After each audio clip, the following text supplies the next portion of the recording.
ध्यान से, तनको मशीन गड़बड़ाई बा तो बड़ा बेरहमी तरीके से तोके भगावत दिए हुए। तनी होशो हवास में होके भैया सूझ जा आराम से।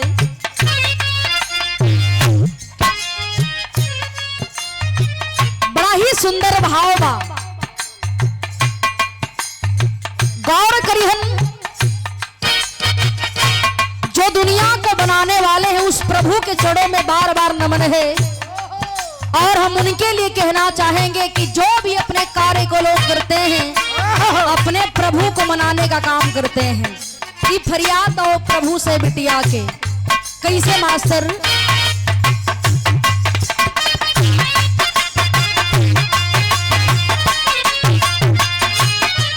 कहना है क्या? मेरी लाज रखना, मेरी लाज रखना,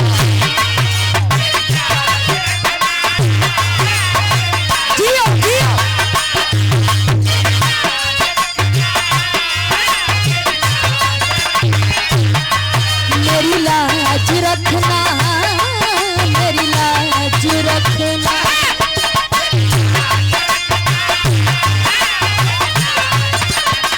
वाह वाह,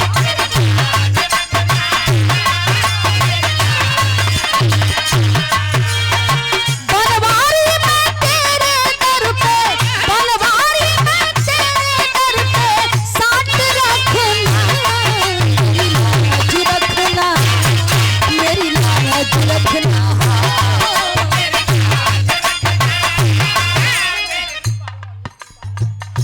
और लकड़ी पाल वाले बा भाई, ये आपके द्वारा सम्मान किया गया। 50 रुपया दे करके हम बहुत बहुत आपका तहे दिल से सम्मान करते हैं। भजन के लाइन पर दिलन। हाँ, कहना है क्या? बनवारी मैं तेरे दर पे, बनवारी मैं तेरे दर पे साथ रखना, मेरी लाज रखना, मेरी लाज रखना, मेरी लाज।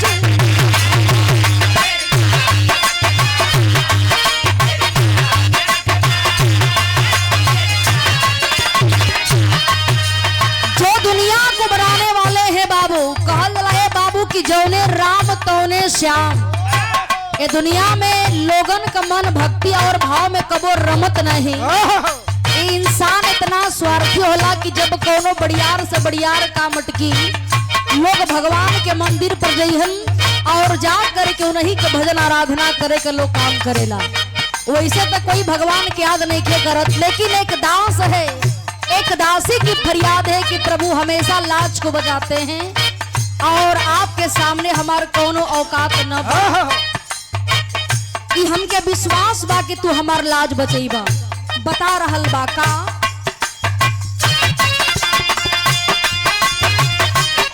यही कहा, तू है दाता मैं भिखारी,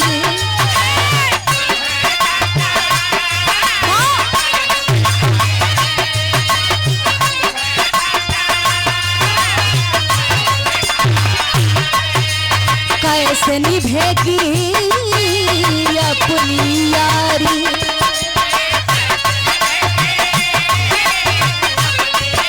वाह वाह,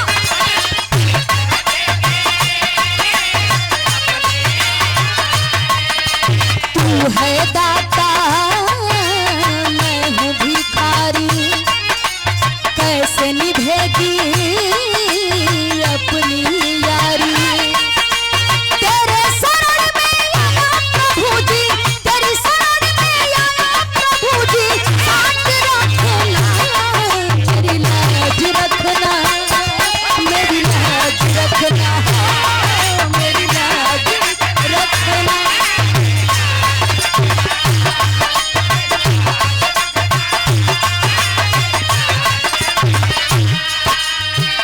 लेकिन गौर करिएगा बाबू, दूसरा बंद में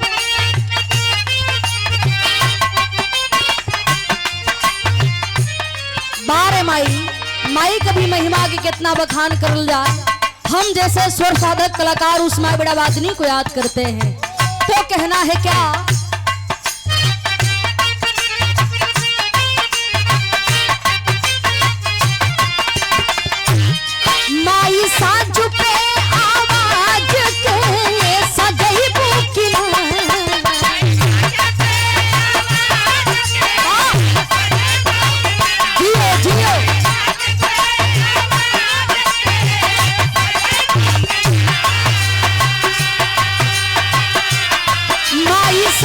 पे आवाज के सजैबू कि ना आके सरगम सीतारावा बजैबू कि ना आके सरगम सीतारावा बजैबू कि ना।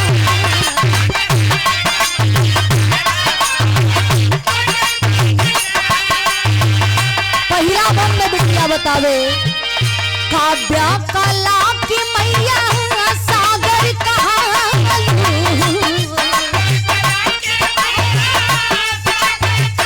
जियो जियो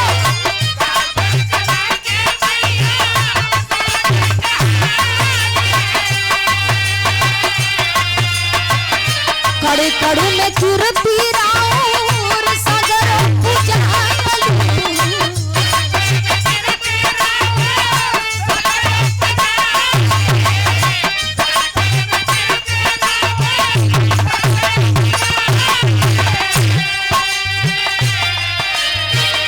काव्या कला की मैया सागर कहालू कड़ी कड़ी में कीर्ति राउर सागर पूजालू माई दिल के सपनावा सजैबू कि ना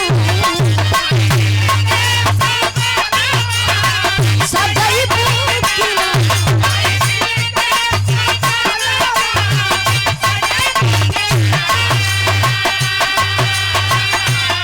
माई दिल के सपनावा सजैबू कि ना आके सारी गम सीतारावा बजैबू कि ना आके सारी गम सीतारावा बजैबू।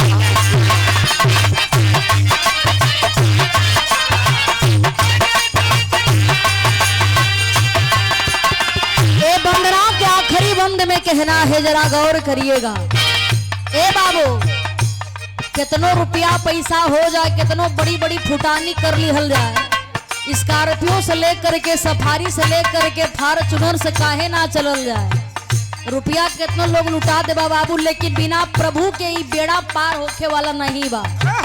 आप अपने आप पर कितना हो बड़ा अहम कर ले कि हमरे पास पैसा बा हम हॉस्पिटल के खरीद ले। आप हॉस्पिटल को जरूर खरीद सकते हैं लेकिन जेकर प्राण निकल ले ओकरे प्राण के डाल करके वो इंसान के कोई जिंदा ना कर सकत। तो इसलिए शरण में रह करके हर काम करिए लेकिन 2 मिनट निकाल करके प्रभु को जरूर याद करिए बाबू। यह जीवन का सच्चाई बा। आखिरी बंद में कहना है क्या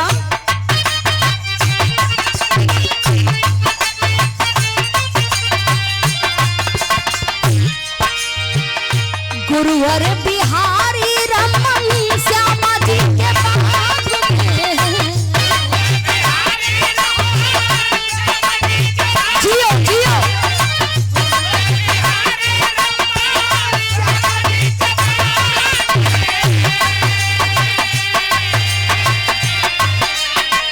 भोला भरत विश्वनाथ सिया राम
सुंदरी माहौल मास्टर साहब तनी झटके से 2-4 लाइन कुछ मनोरंजन का गीत हो जा। हमारे यूट्यूबर भाई लोग बैठे हुए एकरे बाद एक छोटी सी गीत आप लोगों के बीच में, फिर वह नंबर रही। वाह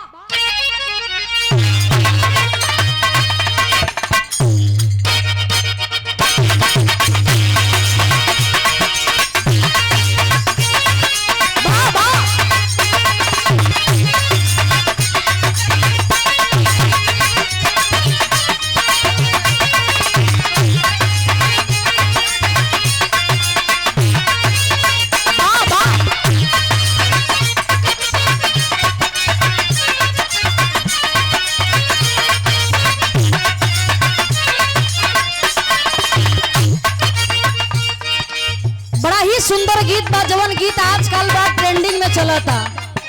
बड़ा ही बढ़िया गीत के संकेत हमार मास्टर किलन और हमार चैनल बा अंशिका बिरहा वर्ल्ड।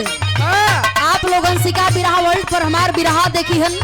अभी कल का बिरहा हमार छूटल बा, जो ने बिरहा के नाम बा कि भसुर के प्यार में पति की हत्या। ओमे भी ये गीत के हम गौले बानी, आप लोगों से बड़ा प्यार मिल रहा बा। हमारा चैनल के आप लोग सब्सक्राइब करी हन, बिरहा जरूर सुनी हन। बड़ा बढ़िया गीत के संकेत मास्टर किलम देखा। ही कोनो दुल्हा बड़ा रंगबाज हो, इतना रंगबाज बा। रंगबाज का मतलब ही नहीं है कि अपने मेहरारू के अलावा दूसरे पर भी धावा बोले। आजकल का रंगबाजन कितना लाइन लगल हो। वैसे हमारे गुरु जी सुरेंद्र गुरु जी बैठल हुए, अब एकरे बारे में पूछे को होके तो डायरेक्ट गुरु जी से संपर्क करे के चाहिए कि रंगबाज का मतलब होला का। देखिए यार, ये दुल्हा ऐसा रंगबाज है कि अपने मेहरारू के सिवा कोई के और देखे के तैयार नहीं हो। आजकल का रंगबाज हुआ। अच्छा, आवाज खुल गई हो। देखा दुल्हा अपना दुल्हन के देख के कह रहल बा के रे हमारा नहीं, जब तोहरा के रोज रोज हम देखिला तो तू नया नया सीन में हमरा सामने आ जालो। कल देखलिन की गुलाबी साड़ी पहनले बाड़ू, आज देखले बाने की पिंक कलर का साड़ी पहन के जब आइल बाड़ू तो मिजाजबे हमारे दम बन गईल हो। तोहके देख के ऐसन बुझाता कि तोहार जोड़ा ये दुनिया में केहू नहीं हो। और हमारे पहलवान जी कितनी आई चौकिया भारी करी, काहे वहरिया घूमतनी। भाई पहलवानों जी के कोनो जोड़ा ना, खाली कान में भनक होके के चाहे कि केकर भी रहा हो। गाते भी बहुत बढ़िया है और कुश्ती भी बहुत बढ़िया आप लड़ी ला, क्या कहना। बारे हमारे पहलवान जी, हमारे रामचंद्र यादव पहलवान जी हमारे बीच हैं। बैठी काहे खड़ा बानी, पेट भारी लगत हो।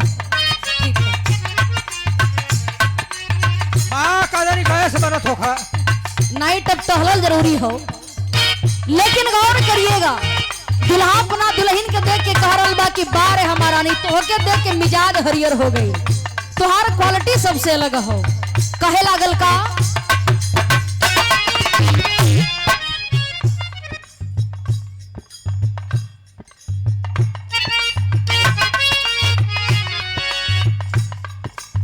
और देखें विजय कुमार भारती जी क्या कह रहा, जो हमारे बीच बैठे हुए रणवीरपुर के ऐतिहासिक धरती से जो बड़ा ही आप सम्मान करते हैं, आपके द्वारा ये सम्मान किया गया। पुनः पुरस्कार 100 रुपया दे करके हम बहुत बहुत आपका तहे दिल से सम्मान और स्वागत करते हैं। बहुत बहुत धन्यवाद। लेकिन वो दुल्हा दुल्हन के देख के कहा था कि तुम्हारा जोड़ा नहीं थे, कहे का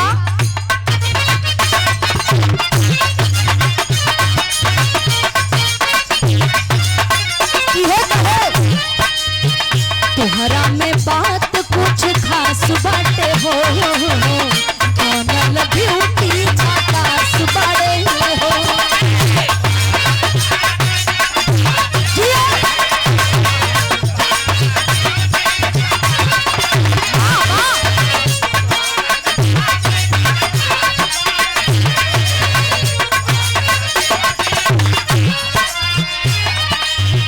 तुहरा में बात कुछ खास बाड़े हो, बनल ब्यूटी झकास बाड़े हो। नया बारू कनिया नए बच्चा बनिया, देख के गड़बड़ मिजाज लागे।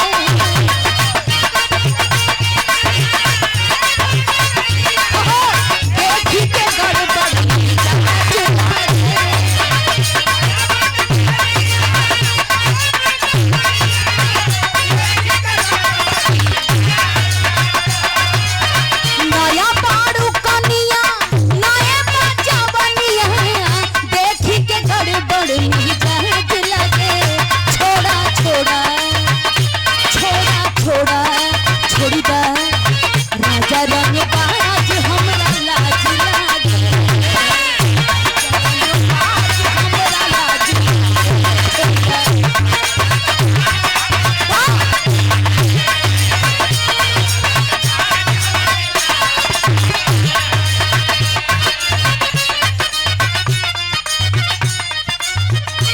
बड़ा ही सुंदर मास्टर संकेत के लेना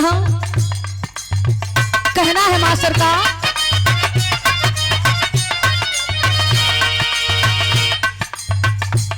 बड़ा ही बढ़िया भाव मास्टर साहब बजुलन हो। देखा ही तो पैटर्न हो गई। इहो कोनो दुल्हन अपना सैया के देख के बड़ा जरूरत दिया कि जाहो राजा तुहार मुंह फुकले हो। इतना दिन से घूम घूम के लोगन से पैसा जट के कमात रहा, लेकिन आज ले एगो फूटी कौड़ी का साड़ी भी लिया के नहीं दे। पहलवान जी बिराह पर भी ध्यान रहे, लेकिन घरे भी ध्यान रहे, जमाना बड़ा जरूरत हो। नहीं चलो घरे हुआ जाई। गौर करिए कोनो दुल्हन अपना सैया को रहना देती है के जे हमार बात सुनी। आज ले कुछ लिया के ना देला कुल नहीं हरमे के पहिरता नहीं कहे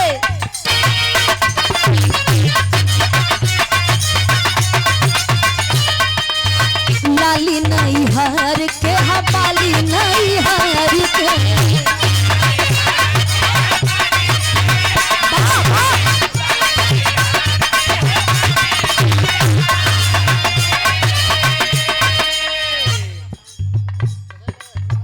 के शिवा साउंड सलामतपुर से क्या कहना आपका कोई जवाब नहीं। बड़ा सुंदर आपका साउंड की व्यवस्था है। ये आपके द्वारा 50 रुपया देकर के सम्मान किया गया। हम बहुत बहुत आपका तहे दिल से सम्मान करते हैं। आपके साउंड का कोई जवाब नहीं। लेकिन गौर करिए हम देखा और देखिए अभी अभी ऑनलाइन पुरस्कार आया हुआ है गुड्डू खलीफा जी, जिनसे बड़ा ही सम्मान मिला करता है, जो दिल्ली में इस समय है और हमें 200 रुपया दे करके सम्मान किए और 200 रुपया हमारे सुरेंद्र गुरु जी को भी भेजे हैं। हम बहुत बहुत आपका भी तहे दिल से सम्मान करते हैं। लेकिन गौर करिए दुल्ही अपना सैया के और रहना दे कहे मास्टर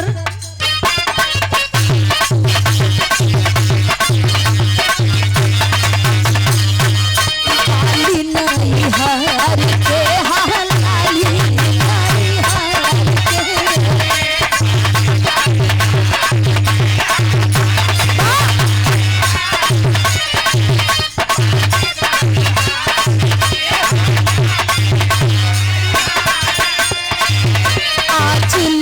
सुख जंगली राजा तोहरे घर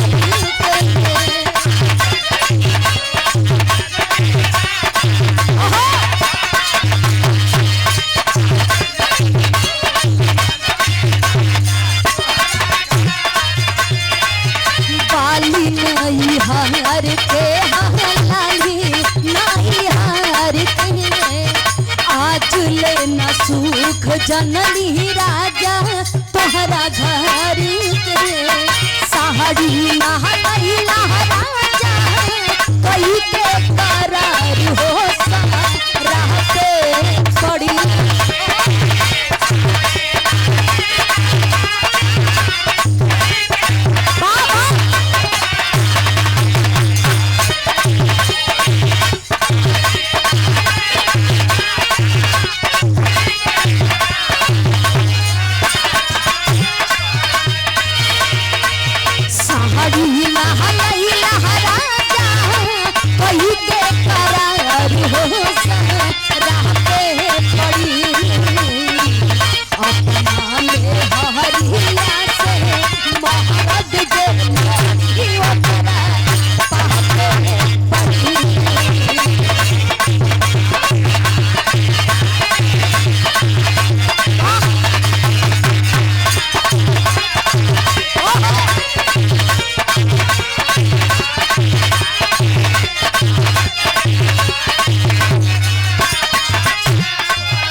क्या कहना। ए जिला पंचायत पद के ए प्रत्याशी महोदय है परम आदरणीय परम सम्मानित अमन यादव जी, वार्ड नंबर 32 से डुमराव से क्या कहना। जो हमारे बीच हमारे महोदय बैठे हुए हैं, आपके द्वारा 500 रुपया दे करके सम्मान किया गया। बहुत बहुत धन्यवाद। और देखिए शैलेश टेंट हाउस एवं लाइट हाउस, बड़ी सुंदर आपकी व्यवस्था है।